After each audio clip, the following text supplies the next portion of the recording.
Big Boss reality show season 7 అయ్యో పాపం అనిపించేలా ప్రశాంత్ కి చేసిన హౌస్మెంట్స్ అందరికీ తెలిసిన విషయమే. రైతు బిడ్డ ప్రశాంత్ గా బిగ్ బాస్ హౌస్ లోపలికి అడుగుపెట్టిన ప్రశాంత్ హౌస్ లోపలికి వచ్చినప్పటి నుండి తను రైతు బిడ్డగానే తను ఎన్నోసార్లు గుర్తు చేస్తూ వచ్చాడు ఆడియన్స్ అందరికీ. తను తినే తిండి, పడుకున్న బెడ్ ప్రతిదీ కూడా కిందే చేస్తూ రావడం ఏమాత్రం కంటెస్టెంట్స్ ఇష్టపడలేదు. అయితే సాదా సీదాగా ఉండే మనిషిని ఇంతమంది సెలబ్రిటీస్ పెద్ద పెద్ద వాళ్ళ మధ్యన నేను ఉండడం కష్టంగా ఉంది అంటూ ప్రశాంత్ కూడా చెప్పుకుంటూ వచ్చాడు.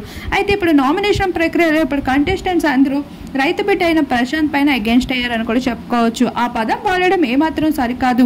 అందరూ కష్టపడి ఇక్కడి వరకు వచ్చిన వారే, నువ్వు రైతు బిడ్డ అని మాట్లాడడం మాకు నచ్చలేదు, అందుకే నామినేట్ చేస్తున్నాను అంటూ అమర్ చెప్పిన మాటలకి అగేన్స్ట్ గా ప్రశాంత్ కూడా మాట్లాడుతూ వచ్చారు. అయితే ఈ గొడవలో ఎవరిది తప్పు ఎవరిది ఒప్పు అనేది మీకేమనిపిస్తుందో చెప్పండి. ఇక్కడ ప్రశాంత్ ని అయ్యో పాపం అనాలా, లేదంటే ఇదంతా కావాలని చేస్తున్నాడు అనిపిస్తుందా? మీ అభిప్రాయాన్ని తప్పకుండా కామెంట్ సెక్షన్ లో కామెంట్ చేయండి. మీ మద్దతు ఎవరికి ఉంది అనేది.